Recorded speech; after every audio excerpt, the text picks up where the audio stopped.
Subscribe कीजिए Nehra classes YouTube channel को और बेल आइकन को दबाइए लेटेस्ट टेक्नोलॉजी और एजुकेशनल वीडियोस सबसे पहले देखने के लिए। जब बात बच्चों की हो तो हम लोग किसी भी हद तक गुजरने के लिए तैयार हो जाते हैं और आजकल इस कोरोना काल में हम बच्चों को लेकर बड़े चिंतित हैं। तो इसी से रिलेटेड बात करने के लिए आज हमारे साथ हैं मेरठ के जाने माने बाल रोग विशेषज्ञ डॉक्टर अनुज रस्तोगी जी। मैं हूं विकास, आप देख रहे हैं नेहरा क्लासेस। तो डॉक्टर साहब से चलिए बातचीत का सिलसिला मैं शुरू करूं। उससे पहले मैं इनका आभार करना चाहूँगा कि ऐसी विकट परिस्थिति में भी ये बच्चों को देख रहे हैं, लगातार बच्चों का इलाज कर रहे हैं 2 साल से और समाज सेवा का कार्य करने के साथ साथ अपनी वीडियोस के माध्यम से भी अवेयरनेस फैलाने का काम कर रहे हैं। और सर का चैनल है यूट्यूब पर तारा किड्स के नाम से, आप भी वहाँ जाकर सर को सब्सक्राइब कर सकते हैं और सर के वीडियोस का लाभ उठा सकते हैं। तो सर चलिए शुरू करते हैं। थैंक यू विनय भाई। तो जैसा कि सर आजकल ये बहुत कॉमन है कि जो कोरोना बच्चों में देखने को मिल ही रहा होगा आपको भी, तो हम कैसे इसको कैटेगराइजेशन इसका कर सकते हैं कि ये कॉमन कोल्ड है या कोविड है? देखिए, कॉमन कोल्ड और कोरोना में ऐसा तो डिफरेंशिएशन करना बड़ा मुश्किल है। उसके लिए तो फिर अगर उसकी फैमिली हिस्ट्री पॉजिटिव है या उसका एक्सपोजर है कोरोना पेशेंट के साथ, तो फिर हमें कोरोना एंटीजन और कोरोना RT-PCR कराना होता है कंफर्म करने के लिए। बट इससे भी जो ज़्यादा इम्पोर्टेंट बात है, जो अब पेशेंट ज़्यादा आने लगे, इतना कोरोना रहा और बच्चों में भी कोरोना हुआ, अगर हम उनकी एंटीबॉडी टेस्ट कराते हैं तो सभी की एंटीबॉडी पॉजिटिव आ रही हैं। और उनके साथ कुछ बच्चों के अंदर एंटीबॉडी पॉजिटिव होने के साथ एक मल्टीपल इन्फ्लेमेटरी सिंड्रोम नाम की बीमारी हुई, किसी को लूज मोशन हो रही है, उनकी आँखें लाल हो रही हैं, उनके स्किन पर रैश आ रहा है। और उनमें बहुत सारे बच्चों को अगर इको कराते हैं तो उनके हार्ट पे भी सूजन मिलती है, हार्ट की स्वेलिंग हो जाती है। तो वो एक अपने आप में एक डेंजरस सिचुएशन है और टाइम रहते हुए उसका इलाज ना करा जाए तो घातक हो सकती है। तो वो एक बड़ी परेशानी की बात है और काफ़ी अच्छी मात्रा में उसके बच्चे अब आने लगे। जी, मैं ये पूछने वाला था कि कितने बच्चे हम देख रहे हैं आप, और इसमें ज़्यादातर तो केस माइल्ड ही बच्चों में देखने को मिल रहे हैं। देखिए, ज़्यादातर माइल्ड है, बट ये जो मल्टीपल इन्फ्लेमेटरी सिंड्रोम है ये थोड़ा सा खतरनाक है। तो ये सर इसके में कितने % बच्चों में इस तरह के केस हमें देखने को मिल रहे हैं? देखिए, हम पे डाटा तो कोई नहीं है। ज़्यादातर जैसे अगर आप मेरी प्रैक्टिस की बात करें, मैं काफ़ी सीनियर हो चुका हूँ, तो मेरे पास हर तरफ से बच्चे आते हैं जी। तो अगर मैं अपनी प्रैक्टिस से परसेंटेज बताने की चेष्टा करूँगा तो वो एक गलत परसेंटेज होगी, बट है मतलब पेशेंट आ रहे हैं। हर बच्चे के अंदर एक सस्पिशन रखना पड़ता है जी, उस पर ध्यान रखना पड़ता है कहीं इसको ये इस तरह की प्रॉब्लम। जी, बच्चों में सर कोरोना का जैसे आपने बताया कि इस तरह का जो मल्टी इन्फ्लेमेटरी सिंड्रोम है उस तरह की प्रॉब्लम आ सकती है। तो अगर हमें घर में किसी को कोरोना होता है तो हमें बच्चों का भी टेस्ट कराना चाहिए और फिर बच्चों को दिखाना भी ज़रूरी है। हाँ, कराना भी चाहिए और दिखाना भी चाहिए, और जहाँ तक हो सके पहले बचने की चेष्टा करनी चाहिए। अभी आपने देखा क्लिनिक पे एक बच्चा जो टाइफाइड से मोदी नगर से ही आया था, उस बच्चे को टाइफाइड निकला और बच्चा वो ठीक भी हो गया ट्रीटमेंट के बाद। अभी भी उसके साथ 5 लोग आए ड्राइवर से। अब जब मैंने उन्हें टोका तो उनका कहना ये था कि हम गाड़ी से आ रहे थे तो हाँ। अब ये एक मतलब ये मानसिकता जब तक चेंज नहीं होगी तब तक आप देखिए बार बार लॉकडाउन ही लगता है। जब तक आप अननेसेसरी जहाँ कोई काम ही नहीं था, बच्चा ठीक हो रहा है, अब आप 4 जने उसके साथ और बैठ के आ गए, जिसमें 2 बुजुर्ग भी हैं। अगर उन्हें कोई कोरोना हो जाए या उनमें से किसी को कोरोना और वो क्लिनिक पे किसी को दे जाए, मतलब आप इसी तरह ये स्प्रेड होता है। मास्क लगाना तो जरूरी है, हैंड वॉशिंग भी जरूरी है, सैनिटाइजेशन भी जरूरी है, सबसे ज़्यादा जरूरी है ये सोशल डिस्टेंसिंग जी, जिसके प्रति आदमी सब लापरवाह हैं। वो सोचते हैं मुझे तो कुछ नहीं होगा या मुझे तो हुआ ही नहीं। और सेकंड वेव के आने के पीछे का यही कारण भी है। सेकंड वेव जो इतनी खतरनाक रूप से है उसका कारण भी यही है।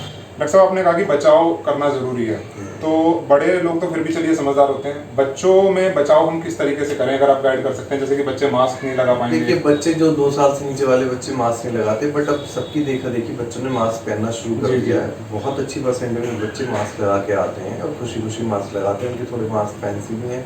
हमने भी जैली तारा के मास्क बनवाए हैं बच्चों के लिए, जो हम पेरेंट्स को देते हैं। कि मैं दिखा रहा हूँ, और ये हमारे मास्क बच्चे बड़ी खुशी खुशी पहनते हैं। और मैंने पहले तारा किड्स के बनवाए थे, जैली तारा का मास्क है, खुश होकर पहनते हैं, डिजाइनर मास्क है। और फिर ये पेरेंट्स इसको धो भी लेते हैं। हम उन्हें कहते हैं कि कम से कम रोजाना तो एक बार धोना ही चाहिए। सर, एक चीज़ और थी कि हाथ सैनिटाइज करना बहुत ज़रूरी है, तो क्या हम बच्चों के हाथ बार बार सैनिटाइज कर सकते हैं? क्योंकि बच्चा मुंह में हाथ वहाँ बच्चों के हाथ, उसके लिए कुछ स्पेशल किस्म के सैनिटाइजर आते हैं जो बच्चों की कंपनियों के बनाए हुए होते हैं जी। और 2 बार आप हैंड वॉश साबुन से भी कर सकते हैं। और बहुत बढ़िया तरीका है, एक नींबू के 8 पीस करके गुनगुने पानी में डाल लें और उसको जो भी बच्चे को वही मैं पूछना चाह रहा था, उस नींबू के पीस से बच्चे के हाथ साफ करें। उससे कोविड का वायरस उससे भी ज़्यादा जरूरी है नाखून कटे हुए होने चाहिए, जो बच्चों के नाखून कटे हुए नहीं मिलते। जी। तो ये जो नींबू वाला आपने बताया, इससे कोविड को भी रोका जा सकता है? काफ़ी ठीक है सर। तो बचाव के साथ साथ हमें थोड़े से नुस्खे जो हैं अगर हम इस्तेमाल कर लें बचाव रखने में, सैनिटाइजेशन अगर सुविधा नहीं है तो हम नींबू का इस्तेमाल कर सकते हैं। हमें कैसे, जैसे कि बात हो रही है कि थर्ड वेव आ जाएगी और वो बच्चों के लिए बहुत ज़्यादा हानिकारक हो सकती है, तो क्या आपको लगता है? जो बच्चों के लिए जो मैं आज फोर्स सी कर पा रहा हूँ, ये मल्टीपल इन्फ्लेमेटरी सिंड्रोम है जो बच्चों को परेशान करने वाला है। जी। एज सच बच्चों के अंदर वो रिसेप्टर नहीं होते जिससे डायरेक्टली प्राइमरी अटैक से बच्चा सीरियस हो जाए। और अभी तक मैंने कोई बच्चा देखा भी नहीं है जो कोविड की वजह से जैसे ऑक्सीजन रिक्वायरमेंट वगैरह आ गई हो। जी। वो रेयरली होता होगा जो, बट समहाउ मैंने कोई एनकाउंटर नहीं करा है। तो बट थर्ड वेव में जब प्रॉब्लम आएगी, मेनली मल्टीपल इन्फ्लेमेटरी सिंड्रोम की प्रॉब्लम आएगी जिसका ट्रीटमेंट बेहद एक्सपेंसिव है, जिसमें बहुत सारे टेस्ट कराने पड़ते हैं। और अगर सब लोगों का मेडिकल इंश्योरेंस हुआ हो तो ये बच्चों के लिए बहुत बड़ी हेल्प होगी और फैमिली के लिए बहुत बड़ी हेल्प होगी। मैं टाइम एंड अगेन जब भी मुझसे पूछा जाता तो मैं सब लोगों को बोलता हूँ कि आप मेडिकल इंश्योरेंस ज़रूर कराएं। तो थर्ड वेव आए या ना आए, हमें तैयारी रखनी उसकी ज़रूरी है। ये मेन तैयारी यही है कि आप राइट समय पे राइट आदमी के पास पहुंच जाएं जो उसका इलाज करने में सक्षम है।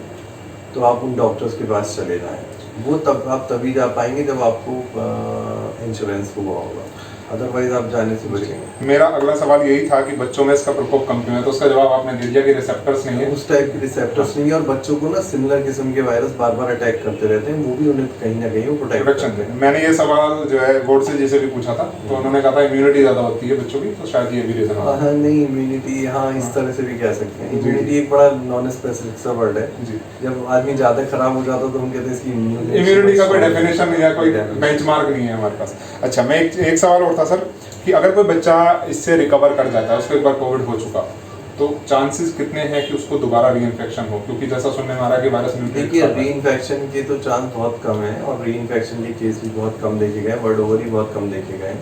बट असल चीज़ ये है कि अगर उसका लंग पहले से कंप्रोमाइज है या उसमें कोरोना या फ्लू नाम की वायरस अगर हुआ है और उसके लंग्स को उसने कमज़ोर करा है तो उसके साथ वो कोई दूसरा इन्फेक्शन भी इनवाइट कर सकता है टाइम में। जी। तो अगर बच्चों के जो ज़रूरी टीके हैं अगर वो आपने सब लगवाए हुए हैं, जैसे फ्लू का वैक्सीन एक बहुत ज़रूरी है जी, और जो हर साल बच्चों को लगना चाहिए, ऐसे ही और भी टीके हैं। अगर आप अपने जो भी आपके बच्चों के डॉक्टर हैं आप उनके संपर्क में आके अपने बच्चों के टीके ज़रूर लगवा के रखें। और वो एक क्रिटिकल थिंकिंग में डॉक्टर की बहुत फ़ायदा करता है। मान लो बच्चे को बुखार नहीं उतर रहा तो हम उसमें टाइफाइड भी सोचते हैं, मलेरिया भी सोचते हैं, यूरिन इन्फेक्शन भी सोचते हैं। बट अगर उस बच्चे को टाइफाइड का पूरा कोर्स हुआ है तो हम एक बीमारी अपने दिमाग से एलिमिनेट कर लेते हैं कि इसको टाइफाइड नहीं हुआ होगा। तो ये वैक्सीनेशन का बहुत बड़ा रोल है बच्चों की हेल्थ में, जिसे पेरेंट्स को समझना चाहिए। आजकल कोविड पे ही है फोकस, लेकिन हम ये भूल जाते हैं कि दूसरी बीमारियां भी कहीं गई नहीं है, वो हैं, तो हमें टीका लगवाना। एक्चुअली देखिए, टीका लगवाने के प्रति बहुत ही उदासीनता है। कोविड का भी वैक्सीनेशन उतना रैपिडली और उतना शिद्दत से नहीं हुआ जिस तरह से होना चाहिए था।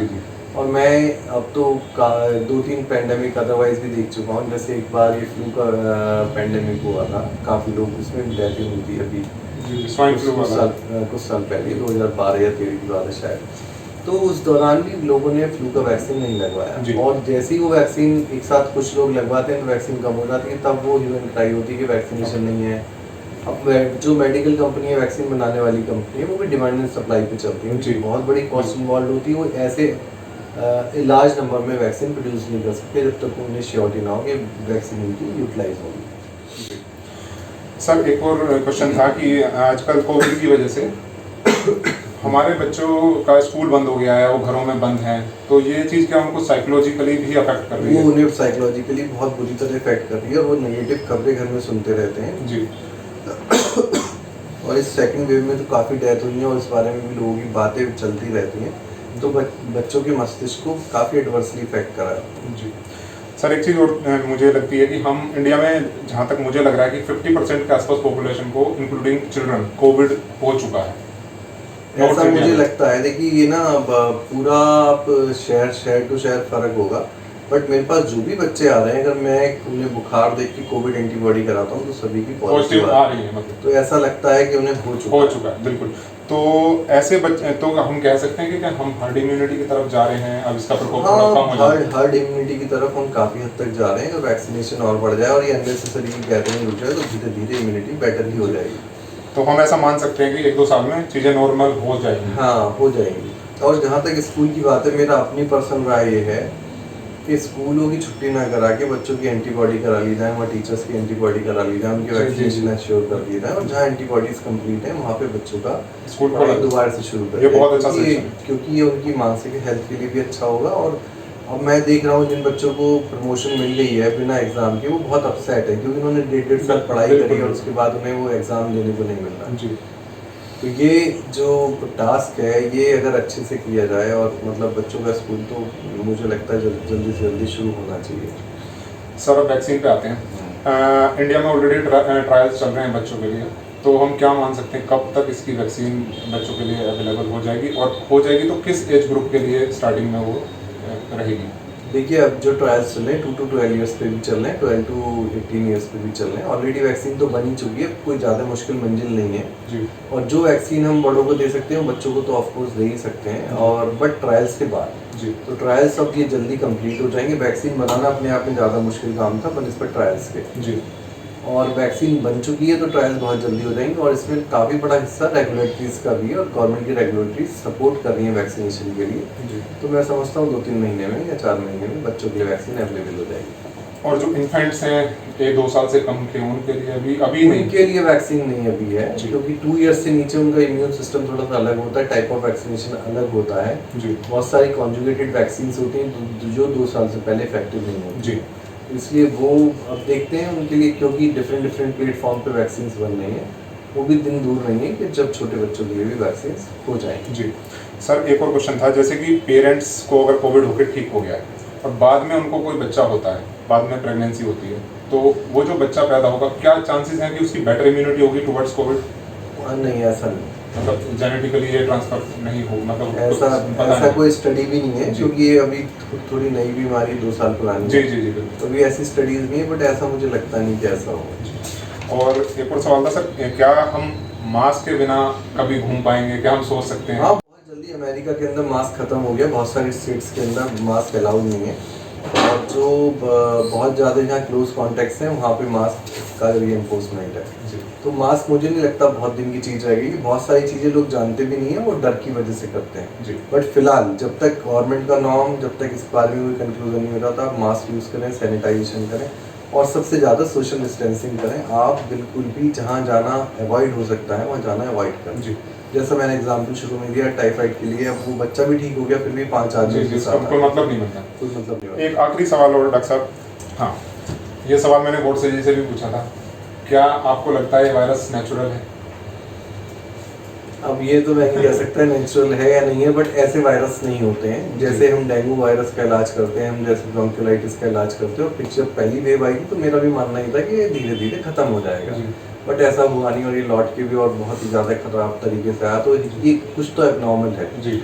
जो पैटर्न हम देखते हैं बीमारियों का उससे वैसा अलग है। जी। नहीं। तो जैसे हम डेंगू का इलाज करते थे विकास भाई, तो हम 1-1.5 महीने में उफ कर जाते थे कि भाई बस अब बस हो, क्योंकि जी। डेंगू के अंदर बहुत ज़्यादा मॉनिटरिंग चाहिए होती है, बहुत जी, सावधानी जी, चाहिए होती है। बिल्कुल। बट इवेंचुअली क्या होता था, वो धीरे धीरे खत्म ही हो जाता था, जी। तो थोड़ा हमें रेस्ट मिल जाता था। जी। अब फर्ज करो ये डेंगू 12 महीने चलने लगे तो डॉक्टरों के लिए इलाज करना भी असंभव हो जी, जी, जी, जाएगा। बिल्कुल। ऐसी जैसे कोरोना के लिए हाल हुआ है, सब एग्जॉस्ट हो गए। बिल्कुल।